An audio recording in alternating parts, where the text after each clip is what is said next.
Hello everyone, welcome in SRG Technical.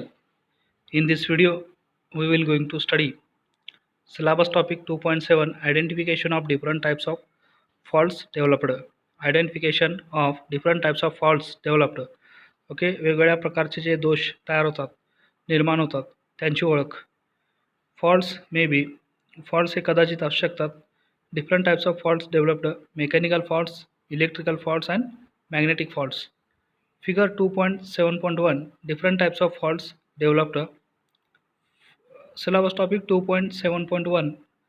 First one is mechanical fault, and we will going to see here faults, reasons behind the fault and remedial measures. Okay, remedial measures म्हणजे उपचारात्मक उपाय काय असतात, reasons म्हणजे कारणे, faults म्हणजे दोष, चूक काय होतात. सिरियल नंबर 1 फर्स्ट आहे बेंट शेप. ओके, वाकलेला आकार, बेंट शेप. रिझन काय असू शकतं पहा, drawback in shaft coupling machine to machine or machine to load shaft. Okay, bent shape जर आला असेल तर रिझन काय असू शकतं, त्याच्यामागे कारण काय असू शकतं. Drawback in shaft coupling, shaft कपलिंगमध्ये कमतरता असू शकते. मशीन टू मशीन, मशीन ते मशीन किंवा or machine to load shaft. Okay, remedial उपचार, त्याच्यावरती उपाय काय, due care during storage. Okay, अगोदरच काळजी घेतली पाहिजे. During storage transportation must be taken. Okay, transportation किंवा स्टोरेज करत असताना अगोदरच एक काळजी घेतली पाहिजे. हा त्याच्यावरती उपाय आहे. सेकंड आहे reason concentric coupling. Okay, concentric coupling, loosing properly nut bolts fittings, very tight fittings of nut and bolts having no flexibility. जर का आपण नट बोल्ट्स हे अतिशय टाईट केले आणि कोणतीही फ्लेक्झिबिलिटी नाही ठेवली तर ते फॉल्ट होण्याचा धोका असतो किंवा बेंट होण्याचा चान्स असतो, फॉल्ट असतो. ओके, तर याच्यावरती उपाय काय आहे, loosing properly the nut bolts fittings. ठीक आहे. अजून एक कारण आहे बेंट शेपमध्ये येण्यासाठी, म्हणजे वाकलेला आकार असा फॉल्ट तयार होण्यासाठी, wrong and crowded storage of machine one over the other. Wrong, चुकीच्या पद्धतीने crowded storage of machine one over other, damages in transport. ठीक आहे. ह्या कारणांसाठी रेमेडियल उपचार काय आहे, तर उपचारात्मक उपाय असे आहेत. Do the alignment of coupling and adjust nut bolt by moving it till feel free movement of two coupled shafts. Okay, two coupled shafts, do the alignment, अशा पद्धतीने एका रेषेत त्यांना आणायचं आहे. ऑफ कपलिंगला and adjust nut bolt by moving it till, आणि nut bolt अशा पद्धतीने ॲडजस्ट करायचे आहेत की जोपर्यंत ते फील फ्री मुवमेंट होत नाहीत of two coupled shafts. Okay, second fault आहे स्पार्किंग बिटवीन कम्युटेटर. जर कम्युटेटरच्या मध्ये स्पार्किंग होत असेल तर त्याच्यावरती रिझन काय असू शकतं पहा, brushes may not be touching to commutator. Okay, brushes may not be touching to commutator. तर okay, brushes may not be touching to commutator आणि कम्युटेटर सर्फेसेस परफेक्टली. ओके, तर त्याच्यावरती रेमेडियल मेजर्स काय आहे, तर उपचार काय आहेत पहा. Adjust brush pressure of spring, adjust brush pressure of spring, worn out brushes be replaced by new ones. झीज झालेले किंवा जीर्ण झालेले ब्रशेस जे आहेत ते नवीन ब्रशेससोबत रिप्लेस करायचे आहेत, चेंज करायचे आहेत. Proper shape may be given to brush by grinding करून प्रॉपर शेप द्यायचा आहे ब्रशेसला. ओके, थर्ड फॉल्ट आहे स्नॅप्ड बाइंडिंग.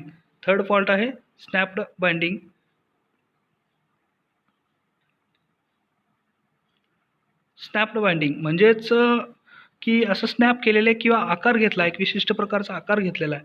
ठीक आहे, तर त्याचं रिझन काय असू शकतं पहा. हा स्नॅप्ड बाइंडिंग म्हणजेच एक वेगळ्या प्रकारचा आकार घेतलेला असू शकतो. तर रिझन आहे sometimes centrifugal force developed on the armature winding is greater.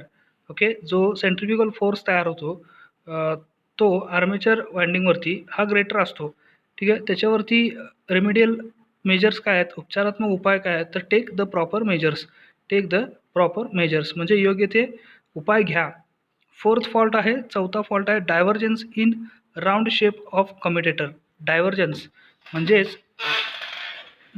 म्हणजे विचलन किंवा तफावत असणे.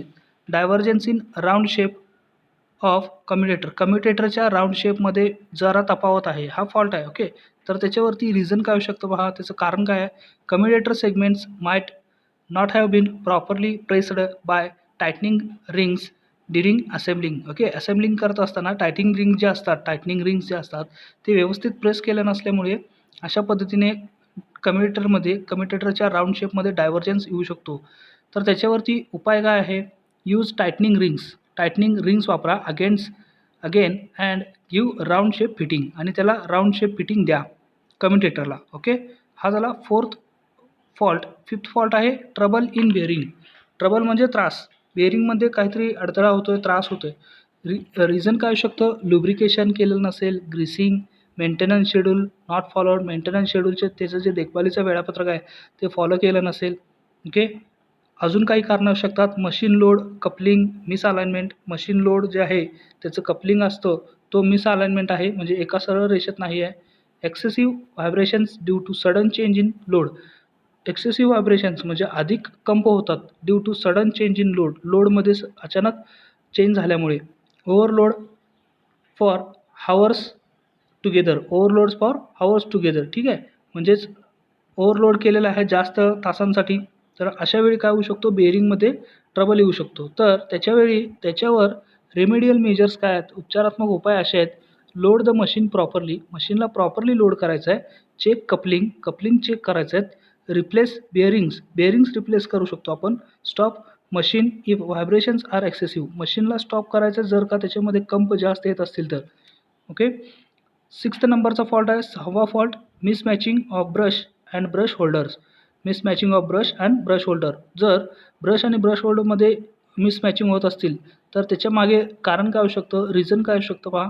If holders are not proper as per the brush size and spring tension is loose then vibration are created. Okay, जर holders are not proper, holders हे योग्य proper नसतील, as per brush साईजनुसार जर होल्डर नसतील, and spring tension is loose, आणि जो स्प्रिंगचा जो ताण आहे तो अतिशय कमी असेल, लूज असेल, देन व्हायब्रेशन्स आर क्रिएटेड, मग व्हायब्रेशन्स तिथे होतील.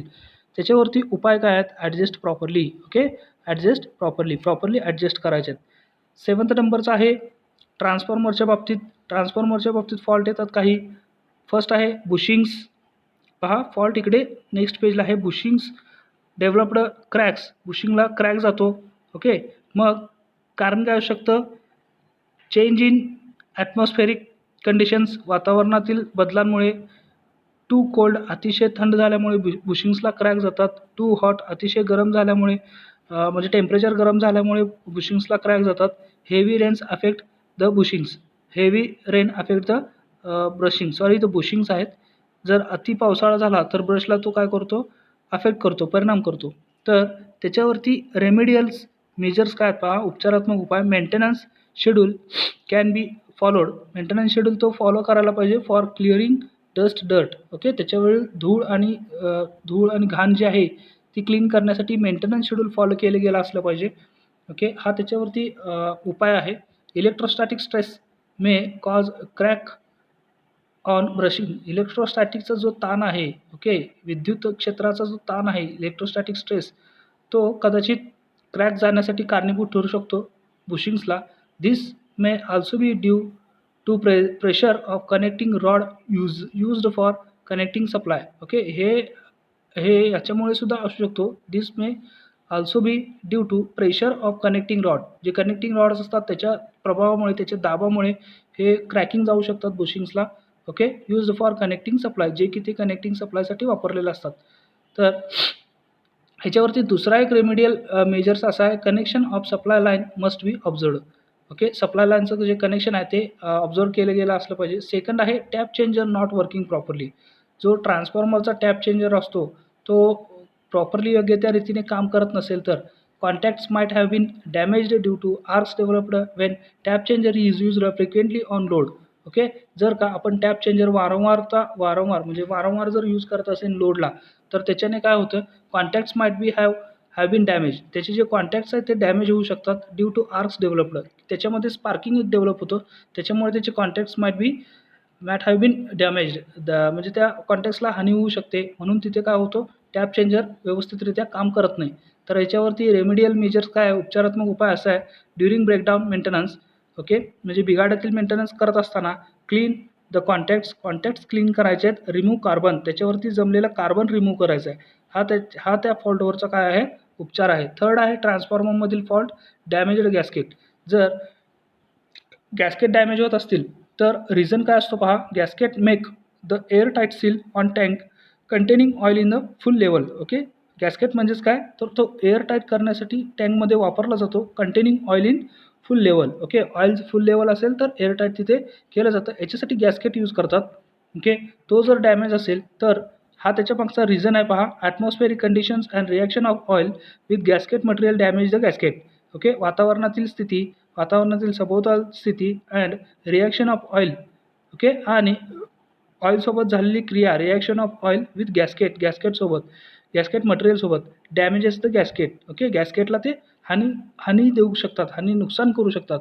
तर याच्यावरती उपाय काय आहे, replacement of gasket periodically. Gasket हे कालांतराने काय केलं पाहिजे, बदललं गेलं पाहिजे. Replacement of gasket periodically.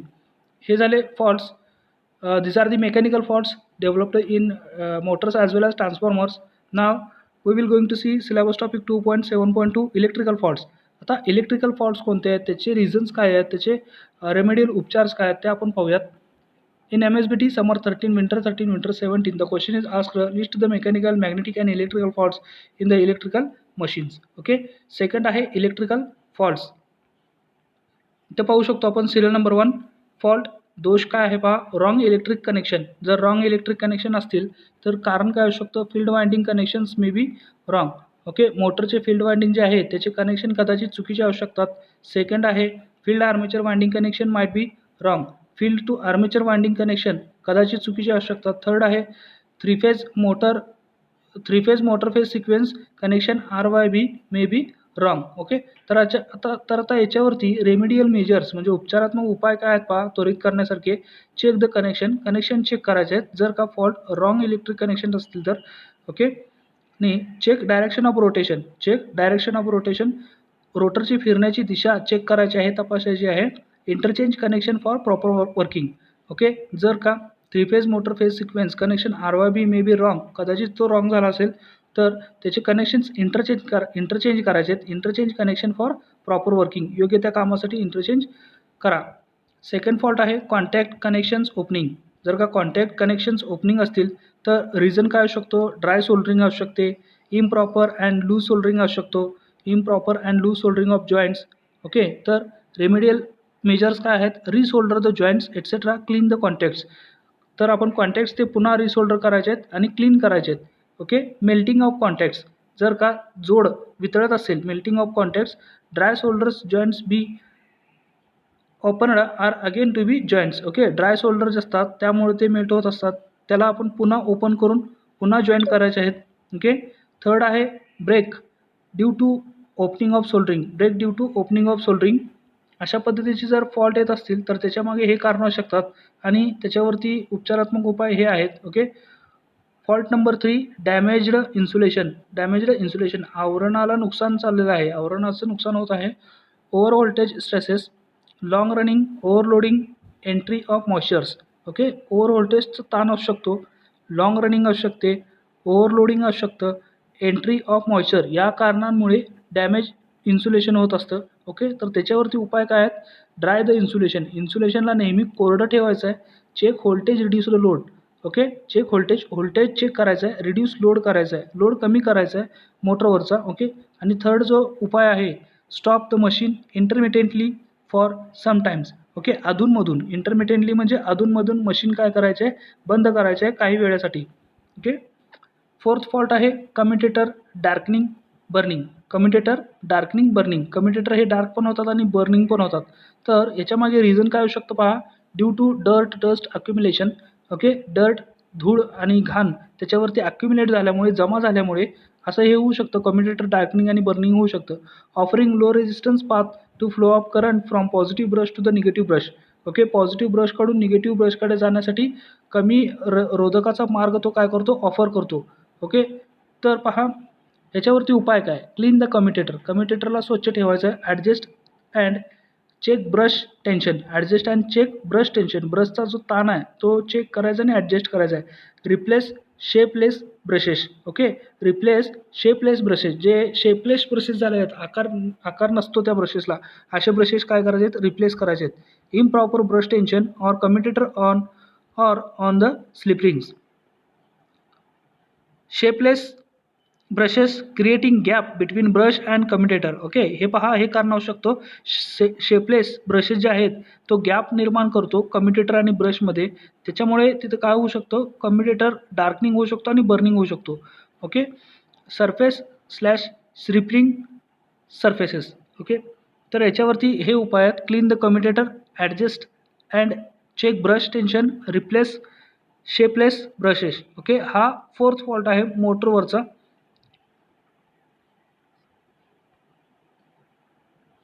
After that syllabus topic 2.7.3 magnetic fault. तर चुंबकीय दोष काय आहेत पहा, magnetic fault. Serial number 1 faults, reason and remedial measures. Faults आहे misalignment of poles, misalignment of poles. पोलची एक सरळ रेषेत नसणे, पोल एका सरळ रेषेत नसणे, हा एक फॉल्ट आहे, ओके. त्याच्यामागे रिझन काय असू शकतो, due to mechanical injuries, blows, wrong storage of machine, sometimes distance between pole is disturbed, pole fitting with nut bolts may not be proper. This disturbs flux distortions, okay. This disturbs flux distributions. फ्लक्सचं distribution disturb झाल्यामुळे misalignment, पोलच्या misalignment होऊ शकते, okay. पोलमध्ये misalignment होऊ शकते. तर याच्यावरती remedial measures काय आहेत, उपचारात्मक उपाय काय. Necessary alignment should be done, योग्य ती जी काय अलाइनमेंट आहे ती घेतली पाहिजे. Nut bolt fittings should be proper, nut बोल्टचे जे फिटिंग्स आहेत ते प्रॉपर असायला हवेत, ओके. सेकंड फॉल्ट आहे लूज पोल्स. सेकंड फॉल्ट आहे लूज पोल्स. जर पोल्स लूज असतील तर काय कारण असू शकतं पहा, due to excessive vibration created by abnormal speed, okay. अधिकचा जो कंप आहे व्हायब्रेशनचा आहे तो निर्माण झालेला असतो बाय ॲबनॉर्मल स्पीड, असामान्य गतीमुळे. लूज फाउंडेशन्स फिटिंग्स, फाउंडेशनचे फिटिंग्स लूज असल्यामुळे. The poles becomes with respect to yoke, this disturbs, okay. जे काय योककडून पोल्स ते तयार होतात ते डिस्टर्ब झालेले असतात. Flux distribution, okay. Flux distribution झाल्यामुळे लूज पोल्स तिथे क्रिएट होतात. तर ह्याच्यावरती उपाय काय, steps be taken to correct the position and make tight fittings of the poles with yoke, okay. जे पोल्स आहेत ते योकसोबत काय करायचे आहेत, नट बोल्टच्या सहाय्याने टाईट फिटिंग त्याची करायची आहे, ओके. जेणेकरून त्याच्यातून तयार होणारे जे फ्लक्स आहेत ते डिस्ट्रीब्यूट होणार नाही आणि लूज पोल होणार नाहीत, ओके. थर्ड जो फॉल्ट आहे नॉन युनिफॉर्म एअर गॅप. जर एअर गॅप नसेल तर, नॉन युनिफॉर्म एअर गॅप असेल तर काय होतं पहा, त्याच्यामागे कोणतं कारण असू शकतं. If rotating part is not true then it creates a non uniform air gap.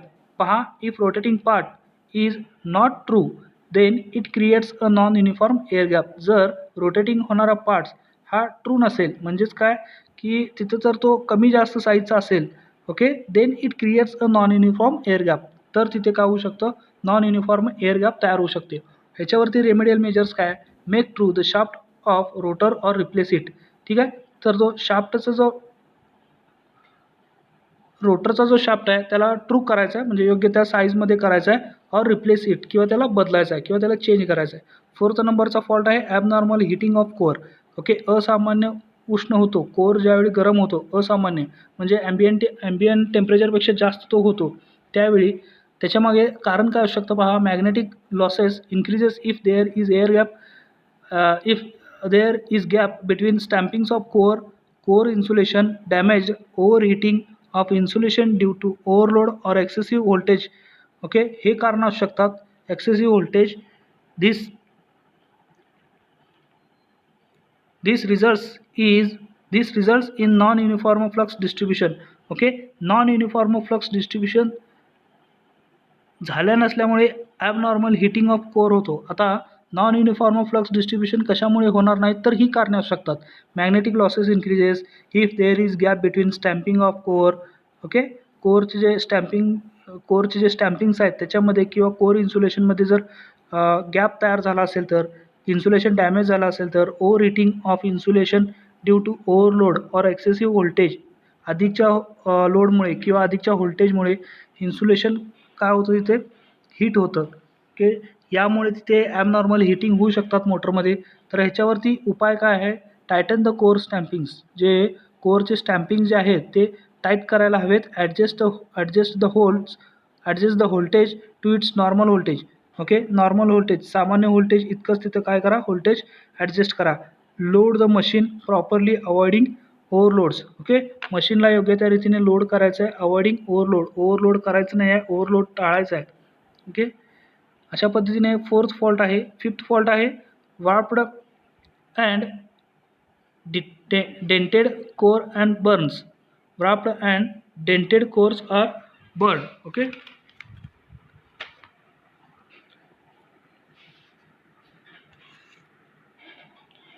reason काय असू शकतो पहा, at the some spots the insulation on the core is burned, causes sharp rise of losses in core. Okay, warped and dented core and burn जर झाला असेल, कोअरमध्ये जर burn झाला असेल आणि रॉपचा शेप आला असेल, तर त्यावेळी हे कारण असू शकतं पहा.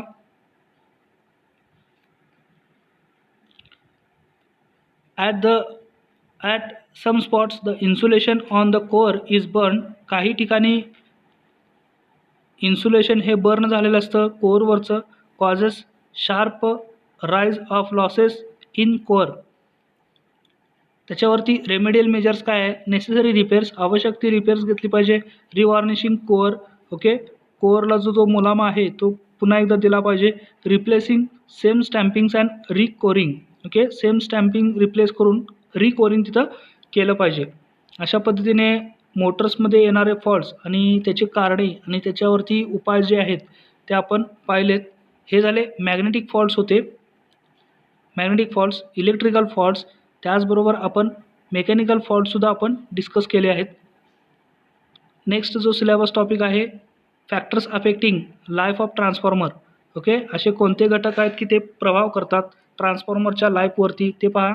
If proper maintenance is not followed, the working of transformer will be disturbed and minor or major faults may be developed. जर का आपण योग्य ते रीती देखभाल नाही घेतली, द वर्किंग ऑफ ट्रान्सफॉर्मरचं जे कार्य आहे विल बी डिस्टर्ब, तो डिस्टर्ब होऊ शकतो. अँड मायनर ऑर मेजर, छोटासा किंवा मोठासा दोष त्याच्यामध्ये तयार होऊ शकतो. Following are the factors on which proper working and life of transformer depends. खालील काही घटक आहेत की ज्याच्यावरती योग्य ते काम आणि ट्रान्सफॉर्मरचं आयुष्य अवलंबून आहे. Factors affecting the life of transformer, खालील जे फॅक्टर्स आहेत, घटक आहेत की ते प्रभाव करतात लाईफ ऑफ ट्रान्सफॉर्मरच्या आयुष्यावरती. फर्स्ट आहे तो मॉइश्चर म्हणजे ओलावा, आर्द्रता. Solid impurities. Okay, solid impurities.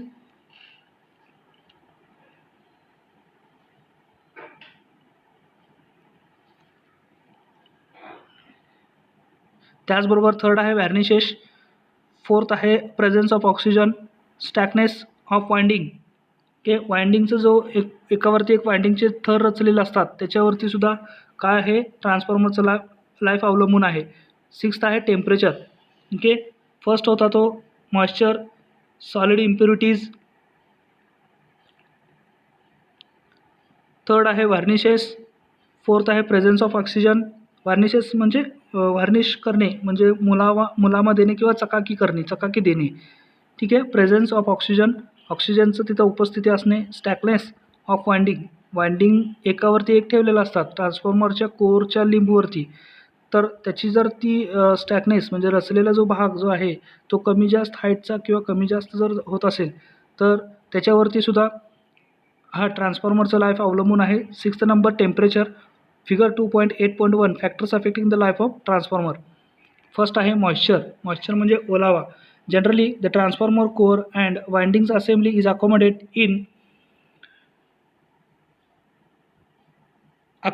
In the tank which is full of transformer oil. Okay, accommodate म्हणजे तिथे ते ठेवलेले आहेत एकत्र. जनरली द ट्रान्सफॉर्मर कोअर आणि winding assembly is accommodate in the टँकमध्ये ठेवलेलं असतं, टँकमध्ये बांधलेलं असतात. In the tank which is full of transformer oil, जो की तो ट्रान्सफॉर्मर ऑइलसोबत भरलेला आहे. If moisture comes in contact with the oil, जर का मॉइश्चरचं संपर्कात आले म्हणजेच ओलावा किंवा आर्द्रता जर ऑइलच्या संपर्कात आले, then dielectric strength of oil reduces. ऑइलची जी डायलेक्ट्रिक स्ट्रेंथ आहे ती काय होते, कमी व्हायला सुरू होते. थ्रू ऑइलच्या मधून the moisture come in contact with the insulation. Okay, ऑइलमधून हे मॉइश्चर जे आहेत, ओलावा जो आहे, तो आर्द्रता जो आहे, तो इन्सुलेशनच्या संपर्कात येतो ऑफ द वाइंडिंगच्या, and it will be absorbed by the insulation and this will reduce the insulation strength. आणि तो इन्सुलेशनद्वारा ॲब्सॉर्ब केला जातो, शोषून घेतला जातो आणि इन्सुलेशनची जी ताकद आहे, स्ट्रेंथ आहे, ती कमी व्हायला चालू होते. To avoid this breather is provided. Okay, हे टाळण्यासाठी एक ब्रीदर तिथे दिलेला आहे, is provided which absorbs the moisture, जो की तो ॲब्सॉर्ब्सला शोषून घेतो स्वतःकडे, आणि मॉइश्चर्स असतील किंवा डस्ट असतील तो स्वतःकडे शोषून घेतो etcetera, prior to enter in the tank. Okay, tank म्हणजेच काय की टँकमध्ये उतरण्या अगोदर, prior to enter in the tank, तो उतरण्या अगोदर ब्रीदर काय करतो, स्वतःकडे मॉइश्चर्स आणि डस्ट काय करतो, शोषून घेतो. Silica gel is filled up in breather. त्या ब्रीदरमध्ये सिलिका जेल हा पदार्थ तिथे फिल केलेला असतो, भरलेला असतो. सेकंड आहे सॉलिड इम्प्युरिटीज. इम्प्युरिटीज म्हणजे अशुद्धी. सॉलिड म्हणजे घन अशुद्धी. पहा, generally the filtered oil is filled in the transformer tank. सामान्यतः फिल्टर्ड ऑइल म्हणजे शुद्ध केलेलं ऑइल हे ट्रान्सफॉर्मर टँकमध्ये भरलं जातं.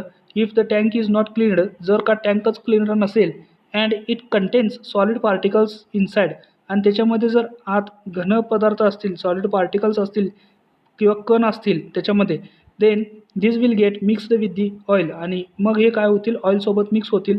And dielectric strength of the oil is reduced. म्हणून डायलेक्ट्रिक स्ट्रेंथ ऑइलची काय होईल, रिड्यूस होईल. To avoid this see that tank is cleaned prior of filling it with filtered oil. Okay, हे टाळण्यासाठी पहा की टँक हा स्वच्छ केलेला आहे. प्रायर ऑफ फिलिंग, भरण्या अगोदर, ट्रान्सफॉर्मर ऑइल भरण्या अगोदर त्याच्यामध्ये तो टँक चेक करा. ओके, थर्ड नंबर आहे व्हॅर्निशेस म्हणजेच मुलामा देणे किंवा चकाकी देणे. Sometimes there is a chemical reaction of varnish and transformer oil from the sludge. Okay, sludge म्हणजेच धातूचे गोळे किंवा गाळ आपण ज्याला म्हणतो. काही वेळा there is a chemical reaction होते, त्याच्यामध्ये रासायनिक क्रिया होते, of varnish and transformer oil from the sludge at a faster rate. This reduces dielectric strength. हा काय करतो, डायलेक्ट्रिक स्ट्रेंथ कमी करतो. Do not use such varnishes. Okay, असे काही जे मुलामा असतील किंवा चकाकी देण्याचा जो पदार्थ आहे तो वापरू नका. फोर्थ नंबरचा जो फॅक्टर आहे, presence of oxygen forms sludge in the oil. Okay, ऑक्सिजनमुळे काय होतो, स्लज तयार होतो, म्हणजेच गाळ तयार होतो, किंवा एक असं म्हणजे आपण त्याला काय म्हणतो, धातूचा गोळा, sludge type, in the oil which creates obstacles in the circulation, जो की तो अडथळा तयार करतो ऑइल सर्क्युलेशनला, ऑइल संचारणासाठी तो काय करतो, अडथळा तयार होतो. If free circulation of oil is obstructed, जर का फ्री सर्क्युलेशन, मुक्त संचारण जे आहे ऑइलचं, त्याच्यामध्ये जर अडथळा तयार होत असेल, obstructed, then cooling becomes ineffective. मग काय होतं, कूलिंग हे इनइफेक्टिव्ह होतं. Cooling becomes ineffective, rising the temperature. Okay, rising the temperature. Ineffective म्हणजेच निरुपयोगी. कूलिंग हे निरुपयोगी होतं मग, आणि त्याच्यामुळे टेम्परेचर वाढण्यास सुरुवात होते. Take utmost care while filling the filtered oil in the tank, then tank is completely evacuated to expel the air in it which contains oxygen in it. Okay, evacuated म्हणजे बाहेर काढणे, expel म्हणजे काढून टाकणे, बाहेर घालवणे. ओके, मग अशा वेळी काय केलं पाहिजे, take utmost care while filling the filtered oil in the tank is completely evacuated. Tank हे काय केलं पाहिजे, completely evacuated केलं पाहिजे.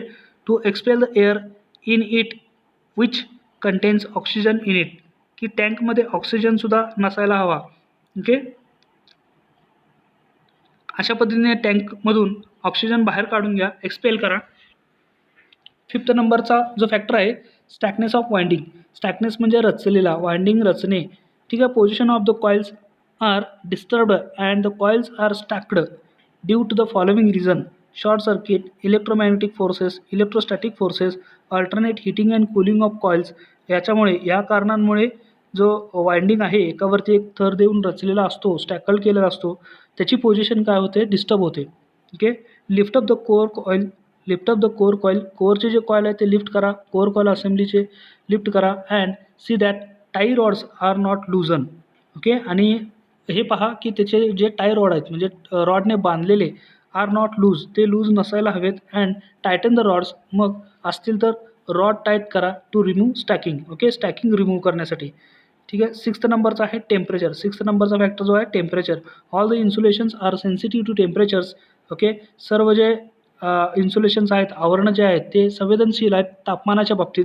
There are so many insulations used in transformer such as transformer oil varnish, quotation on stampings, windings enabling insulation etcetera. Okay, मुलामा दिलेले windings किंवा जे आपण व्हॅर्निश म्हणतो. ओके, त्याचबरोबर ट्रान्सफॉर्मर ऑइल हे काय आहेत, संवेदनशील आहेत तापमानाच्या बाबतीत. Transformers life depends on height of insulations. Okay, transformer life depends on height of insulation. आवरणाच्या उंचीवरती ट्रान्सफॉर्मरचं आयुष्य अवलंबून आहे. Increase the working temperature by 1 degree Celsius, transformers life reduces 10%. Okay, increase the working temperature, जर का वर्किंग टेम्परेचर 1 डिग्री अंश सेल्सिअसने जर वाढत असेल, ट्रान्सफॉर्मर लाईफ ही 10% कमी होते. ओके, म्हणजे इतकं संवेदनशील आहे ट्रान्सफॉर्मरचं जे इन्सुलेशन आहे किंवा ट्रान्सफॉर्मर जे आहे तो तापमानाच्या बाबतीत इतका सेन्सिटिव्ह आहे पहा. Okay, syllabus topic 2.8.1 maintenance schedule for transformer of capacities less than 1000 kVA. Okay, आता देखभालीचं वेळापत्रक कसं करायचं आहे पहा. Transformer of capacities less than 1000 kVA, 1000 kVA kilo व्होल्टेजपेक्षा जर कमी क्षमतेचे ट्रान्सफॉर्मर असतील तर त्याच्यासाठी देखभालीचं वेळापत्रक काय असू शकतं पहा. ओके, या टॉपिकवरती बऱ्याचशा वेळा MSBTच्या परीक्षेमध्ये प्रश्न विचारलेला आहे. Prepare a trouble shooting chart for transformer as per IS 10028/1981. तर हा ट्रबल शूटिंग चार्ट पण असू शकतो, आहेच. Okay, serial number 1 inspection frequency. Okay, तपासणीची वारंवारता. ॲटम्स टू बी इन्स्पेक्टेड, कोणकोणते ॲटम्स तपासले गेलेले आहेत. Inspection notes. ओके, इन्स्पेक्शन नोट्सचा एक कॉलम आहे. त्याचबरोबर जो 5वा कॉलम आहे action required if inspection shows unsatisfactory condition. जर तपासणी हे अनसॅटिस्फॅक्टरी म्हणजे असमाधानकारक जर दाखवत असेल तर त्याच्यावरती कोणती क्रिया घेतली पाहिजे, ॲक्शन कोणती असायला हवी, हा एक कॉलम इथे जास्तीचा होतोय. Serial number inspection frequency, items to be inspected, inspection notes, action required if inspection shows unsatisfactory condition. Okay, तर फर्स्ट आहे इन्स्पेक्शन फ्रिक्वेन्सी हावरली. ओके, तासागणिक जर आपण ट्रान्सफॉर्मर चेक करत असेल तर कोणते ॲटम्स तिथे चेक केले गेले पाहिजेत पहा. लोड ॲम्पियर्स, लोड तर चेक करायलाच पाहिजे. त्याचबरोबर amperes, inspection notes, check against rated figures, check against rated figure हे इन्स्पेक्शन नोट्स आहेत. ओके, तर काय केलं आपण लोड चेक करत असताना रेटेड फिगर्स चेक केले. ओके, सेकंड आहे हावरली. ओके, सेकंड आहे हावरली. काय हावरली आपण चेक केलं, व्होल्टेज. ओके, त्याचबरोबर check against rated figures, check against rated figures हे काय आहे इन्स्पेक्शन नोट्स. ओके, त्याचबरोबर action required if inspection shows unsatisfactory conditions काय आहे का नाही. थर्ड आहे इन्स्पेक्शन फ्रिक्वेन्सी आहे डेली. इन्स्पेक्शन फ्रिक्वेन्सी डेली म्हणजे तपासणीची वारंवारता कशी असायला हवी, डेली असेल तर त्याच्यामध्ये ॲटम्स टू बी इन्स्पेक्टेड काय येतात पहा थर्ड कॉलममध्ये.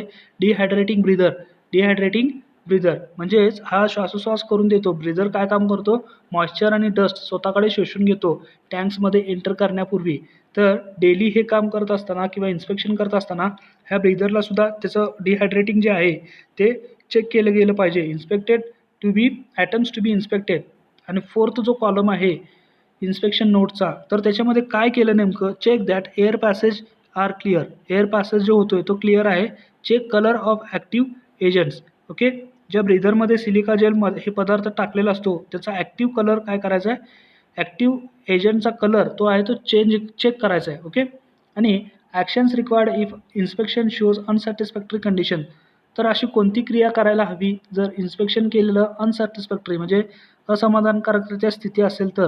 If silica gel is pink, जर का सिलिका जेलचा कलर पिंक झाला असेल, change by spare charge the old charge may be reactivated for use again. तर त्याचा पुन्हा ओल्ड जुना चार्ज जो आहे तो रिॲक्टिवेट करायला हवा फॉर यूज अगेन, त्याला पुन्हा वापरण्यासाठी. ओके, फोर्थ नंबरचं इन्स्पेक्शन फ्रिक्वेन्सी आहे मंथली ट्रान्सफॉर्मर चेक करायला जात असताना म्हणजे 1000 kVA पेक्षाचे कमी ट्रान्सफॉर्मर आपण जर त्याचं मेंटेनन्स शेड्यूल जर करत असेल तर अशा पद्धतीचे इन्स्पेक्शन फ्रिक्वेन्सी हवेत. Daily, hourly, okay. फोर्थ आहे मंथली, त्यानंतर फिफ्थ आहे क्वार्टरली, सिक्स्थ आहे हाफ इयरली. ओके.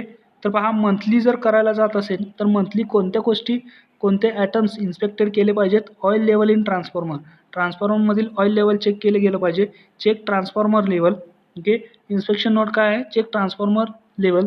आणि actions required if inspection shows unsatisfactory condition जर असेल, if low, top up with dry oil.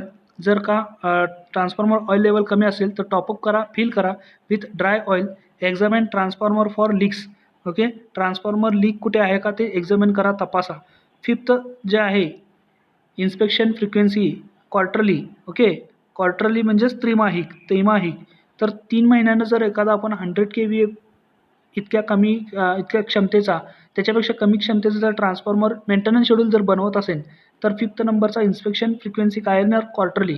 तर त्याच्यामध्ये ॲटम्स टू बी इन्स्पेक्टेड, कोणता ॲटम इन्स्पेक्ट केलं गेलं पाहिजे क्वार्टरली? 3 महिन्यातून एकदा तरी बुशिंग्स. ओके. त्याचबरोबर इथे इन्स्पेक्शन नोट्स आहे. Examine for cracks and dust deposits. Examine for cracks and dust. बुशिंगला क्रॅक किंवा त्याच्यावरती डर्ट डिपॉझिट झाले का, जमा झाले का, हे चेक करा. Clean or replace. तर त्याच्यावरती ॲक्शन काय होऊ शकते? क्लीन ऑर रिप्लेस, स्वच्छ करा किंवा त्याला चेंज करा. सिक्स्थ आहे हाफ इयरली, 6 महिन्याने. नॉन कन्झर्वेटर ट्रान्सफॉर्मर जर असतील तर हे त्याच्यामध्ये ॲटम्स हे चेक केले गेले पाहिजेत. Non conservator transformer. Okay. Inspection note काय होऊ शकते? Check for moisture under cover. Okay. Check for moisture under cover. आर्द्रता, ओलावा चेक करायचे आहे. आणि actions if required. Okay. Unsatisfactory कंडिशन्ससाठी action if required. Improve ventilation, check oil. Improve ventilation and check oil. 7th number आहे inspection frequency yearly. Okay. आता पहा, वर्षातून एकदा ट्रान्सफॉर्मर जर चेक करायला जात असेल तर त्याच्यामध्ये कोणती गोष्ट इन्स्पेक्ट केली गेली पाहिजे? Items to be inspected, oil in transformer. ट्रान्सफॉर्मरचं ऑइल वर्षातून एकदा तरी चेक केले गेलं पाहिजे. Check for dielectric strength and water content. Check for.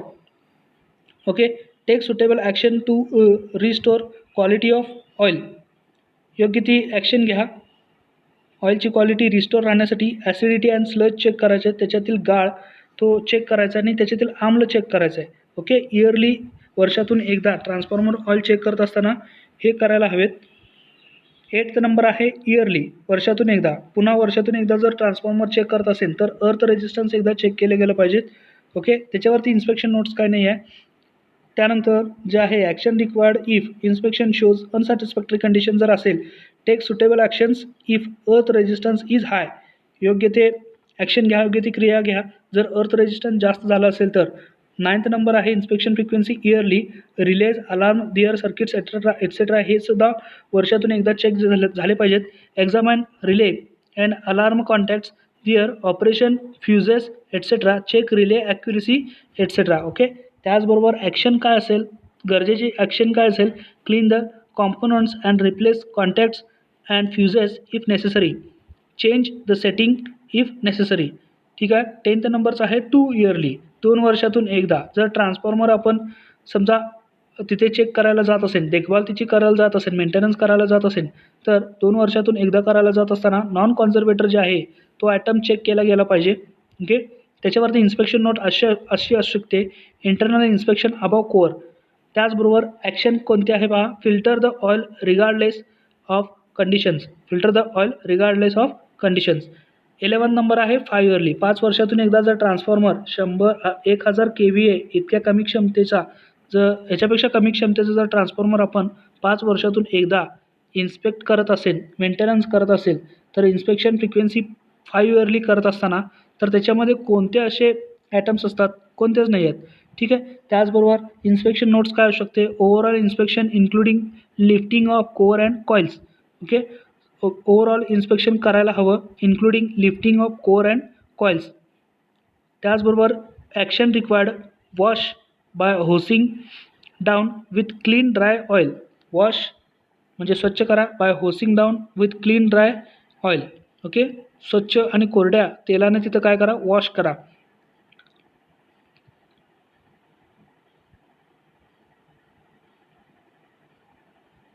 ते पाहू शकतो आपण. त्याचप्रमाणे maintenance schedule for transformer of capacity more than 1000 KVA. आता आपण पाहिलं होतं 2.8.1मध्ये maintenance schedule for transformer of capacity less than पाहिली होती. आता इथे ह्या सिलेबस टॉपिक 2.8.2मध्ये मेंटेनन्स शेड्यूल म्हणजेच देखभालीचे वेळापत्रक करायचं आहे ट्रान्सफॉर्मरसाठी. Okay, capacity more than 1000 KVA. 1000 KVAच्या वरती जर कॅपॅसिटीचे ट्रान्सफॉर्मर असतील तर त्याच्यासाठी देखभालीचं शेड्यूल काय असू शकतं. तर पहा, सिरियल नंबर 1 इन्स्पेक्शन फ्रिक्वेन्सी, तेच कॉलम्स आहेत. Items to be inspected, inspection notes, action required if inspection shows unsatisfactory conditions. First आहे हावरली, सेकंड आहे हावरली. फर्स्ट हावरलीमध्ये items to be inspected ambient temperature, ambient म्हणजे सभोवतालचा तापमान चेक केलं गेलं पाहिजे. सेकंड आहे hourly items to be inspected winding temperature, winding temperature तिथं काय करायचं आहे, चेक करायला पाहिजे. आणि इन्स्पेक्शन नोट्स काय असतील, check that temperature rise is reasonable, check that temperature rise is reasonable. Okay, म्हणजे रिजनेबल म्हणजे ठीक आहे, चालू शकणारं टेम्परेचर तिथं राईज होतं हे चेक करा. Shut down the transformer and investigate if either is persistently higher than normal. Okay, इथं पहा, शट डाऊन म्हणजे बंद करा, तर ट्रान्सफॉर्मर बंद करा. अँड इन्व्हेस्टिगेट म्हणजे चौकशी करा, तपास करा. इफ आयदर म्हणजे एकतर, इफ आयदर इज परसिस्टंटली म्हणजे चिकाटीने, हायर दॅन नॉर्मल. ओके, सामान्यपेक्षा जर जास्त आहे हे चिकाटीने तिथं चेक करा. थर्ड आहे हावरली. ओके, थर्ड हावरली इन्स्पेक्शनमध्ये ऑइल टेम्परेचर हा ॲटम तिथं चेक केला जातो. फोर्थ आहे हावरली, आणि फोर्थ हावरली इन्स्पेक्शनमध्ये items to be inspected load amperes check करायला हवे. 1000 KVAच्या वरच्या कॅपॅसिटीचे ट्रान्सफॉर्मर त्यांचं मेंटेनन्स शेड्यूल बनवायला जात असताना. ओके, हे इन्स्पेक्शन फ्रिक्वेन्सी आहेत. त्याचबरोबर items to be inspected load amperes, त्यानंतर inspection notes, check against rated figures. Fifth आहे व्होल्टेज. ओके, व्होल्टेजला हा स्वतःचा एक ॲटम आहे, त्यामुळे तो रेग्युलरली चेक केलाच पाहिजे. सिक्स्थ आहे daily inspection frequency, daily oil level in transformer. Okay, ट्रान्सफॉर्मरची ऑइल लेवल आहे ही डेली चेक होणारी मेंटेनन्स आहे पहा. ओके, म्हणजे दररोजचा देखभाल आहे daily. Oil level in transformer, check against transformer oil level. This is the inspection notes, check against transformer oil level, and this is the action if required if machine shows or inspection shows unsatisfactory conditions. If low, top up with dry oil, examine transformer for leak. Seventh आहे daily मेंटेनन्समध्ये इथे पहा 7th, 8th, 9th, 10th हे सगळे daily inspection आहेत. तर त्याच्यामध्ये काय काय अजून गोष्टी येतात, oil level in bushings, leakage of water into cooler. Okay, म्हणजेच वॉटर कूलर जो असतो त्याच्यामधील जो लिकेज आहे तो पहा. रिलीफ डायफ्रॅगम रिलीफ करायचा. Replace if cracked or broken, diaphragm असतो ब्रीदरमध्ये, तो जर खराब झाला असेल तर त्याला क्रॅक गेला असेल तर तो रिप्लेस करा. 10th आहे डेली इन्स्पेक्शन डिहायड्रेटिंग ब्रीदर. ओके, म्हणजे जो श्वासोश्वास करणारा ब्रीदर आहे, म्हणजे मॉइश्चर आणि डस्ट जो शोषून घेतो स्वतःकडे टँकमध्ये जाण्यापूर्वी आणि स्वच्छ हवा जी आहे ती टँकमध्ये प्रोव्हाइड करतो, तर त्याला काय करायचं आहे, डिहायड्रेटिंग आहे का नाही तो चेक करायचा आहे. Items to be inspected dehydrating breather. Okay, inspection notes, check that air passage are free, check colour of active agents. Okay, त्याचबरोबर ॲक्टिव्ह एजंटचा कलर तिथं चेक करायचा आहे. Actions required if inspected shows unsatisfactory condition. If silica gel is pink, जर का silica gel pink असेल, change by spare charge, the old charge may be reactivated for use again. Okay, त्याचबरोबर 11th नंबरचा आहे quarterly, 12th आहे quarterly, 13 आहे quarterly. Okay, quarterly म्हणजे त्रैमासिक 3 महिन्यातून एकदा कोणकोणत्या ॲटम्स इन्स्पेक्टेड केल्या गेल्या पाहिजेत. बुशिंग्स असेल, ऑइल इन ट्रान्सफॉर्मर असेल, किंवा कूलर फॅन बिअरिंग्स असतील, मोटर्स असतील, अँड ऑपरेटिंग मेकॅनिझम असतील, हे 3 महिन्यातून एकदा चेक केले गेले पाहिजेत. 1000 KVAपेक्षा जास्त कॅपॅसिटीचे ट्रान्सफॉर्मरचं मेंटेनन्स शेड्यूल करायला जात असताना. Okay, examine for cracks and dirt deposits. Okay, बुशिंग्सला क्रॅक गेलेत का, किंवा की त्याच्यावरती डर्ट डिपॉझिट झालेत का, जमा झालेत का, चेक करा. जर झाले असतील तर त्याच्यावरती ॲक्शन आहे क्लीन ऑर रिप्लेस. ओके, त्याचबरोबर oil in transformer, check for dielectric strength and water content.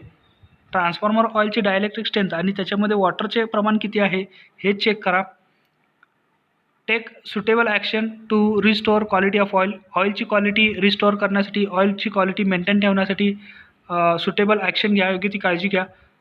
13 आहे cooler fan bearings, motors and operating mechanisms, lubricate bearings, check gearbox, examine contacts, check manual control and interlocks इत्यादी गोष्टी inspection नोट्समध्ये येतात. ह्या गोष्टी या ॲटमशी काय केल्या गेल्या पाहिजेत, चेक केल्या गेल्या पाहिजेत आणि जर का जरुरीची ॲक्शन जी असेल, replace burn or worn contacts or other parts. ठीक आहे. 14 नंबर आहे half yearly.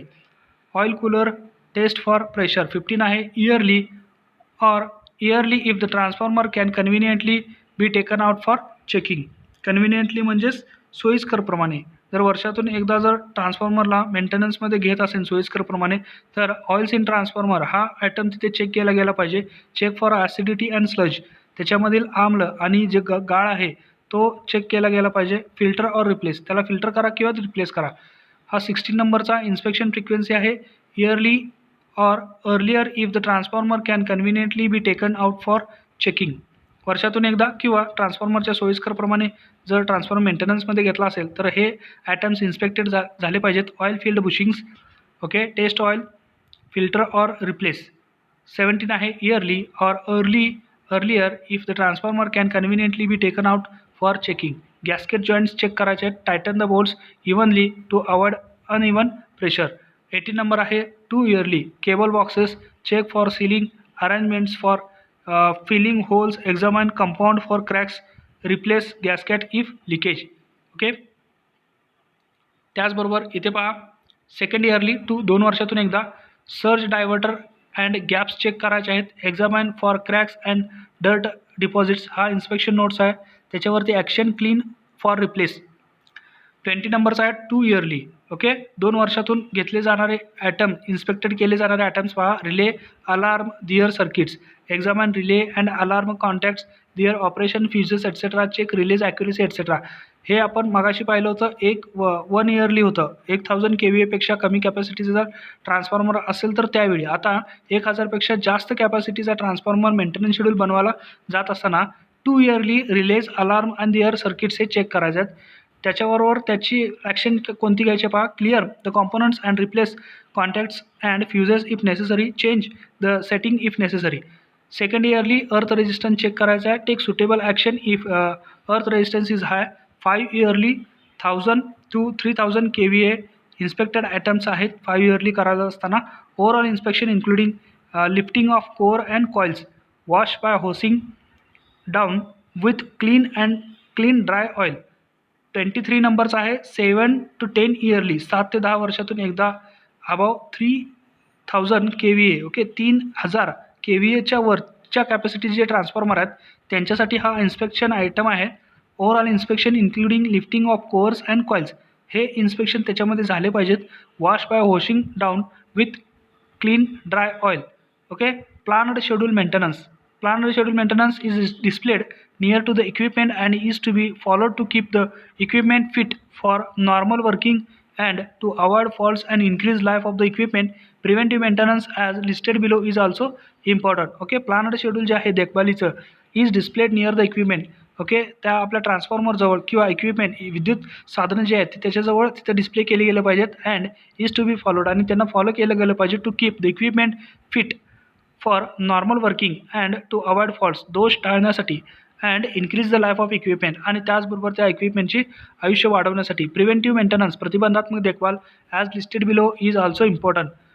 Syllabus topic 2.8.3 routine preventive maintenance, नियमित प्रतिबंधात्मक देखभाल ऑफ ट्रान्सफॉर्मर. दिस इन्क्लूड्स, याच्यामध्ये काय येतं पहा. ओव्हरऑल व्हिज्युअल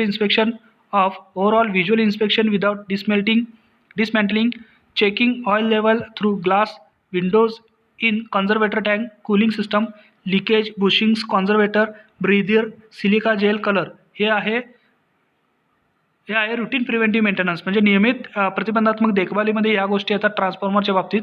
त्याचबरोबर फॉलोविंग टेस्ट आर परफॉर्म्ड, खालील चाचणी घेतली जातात. Measurement of insulation resistance, transformer oil, breakdown voltage test, gas sample analysis from Buchholz relay. के बकॉल्स रिलेकडून गॅस सॅम्पल्स अनालिसिस करायचं आहे, विश्लेषण करायचं आहे. त्याचबरोबर इथे पहा मेकॅनिकल मेंटेनन्समध्ये काय येतात.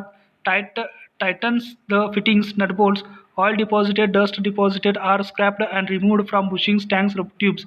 Silica gel removal if color is observed to be changed from pink to blue. जर का सिलिका जेलचा कलर पिंक टू ब्ल्यू होत असेल तर तो सिलिका जेल बदलायचा आहे, रिमूव्हल करायचा आहे. To make up oil level in the tank by adding oil. Okay, जर का ऑइल लेवल कमी झाला असेल तर तो ऑइल लेवल फिल करायचा आहे. Contaminated oil to be drained out for filtering. Okay, contaminated oil दूषित तेल असेल तर तो काय करायचा, ड्रेन आउट करायचा, बाहेर काढायचा फॉर फिल्टरिंगसाठी.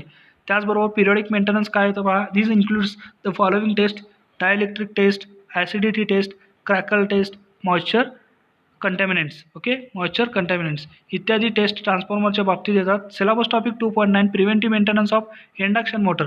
ओके, प्रतिबंधात्मक देखभाल आहे इंडक्शन मोटरची. हा टॉपिक आपण नेक्स्ट लेक्चर नेक्स्ट व्हिडिओमध्ये पाहणार आहोत. आजच्या व्हिडिओमध्ये आपण कोणकोणत्या गोष्टी पाहिल्या पहा. सिलेबस टॉपिक 2.7 जो आहे identification of different types of faults developed, mechanical faults, electrical faults and magnetic faults आपण पाहिले. ओके, त्याचबरोबर factors affecting life of transformers, moistures, solid impurities, varnishes, pressure of oxygen, presence of oxygen, slackness of winding and temperature इत्यादी गोष्टी आपण पाहिल्या. Okay, त्याचबरोबर 2.8.1 maintenance schedule for transformer of capacities less than 1000 kVA आपण पाहिलं. त्याचबरोबर syllabus topic 2.8.2 maintenance schedule for transformer of capacity more than 1000 kVA हा सुद्धा पाहिला. ओके, त्याचबरोबर syllabus topic 2.8.3 routine preventive maintenance of transformer म्हणजेच नियमित प्रतिबंधात्मक देखभालमध्ये ट्रान्सफॉर्मरच्या कोणकोणती गोष्टी येतात पहा. ए याच्यामध्ये पाहिलं, बी पाहिलं, सी डी आपण पाहिलेत. ओके, त्याचबरोबर syllabus topic 2.9 preventive maintenance of induction motor हा आपण नेक्स्ट व्हिडिओ नेक्स्ट लेक्चरमध्ये पाहणार आहोत. सो नेक्स्ट व्हिडिओ नेक्स्ट लेक्चरसाठी पाहत राहा SRG technical and thanks for watching this video.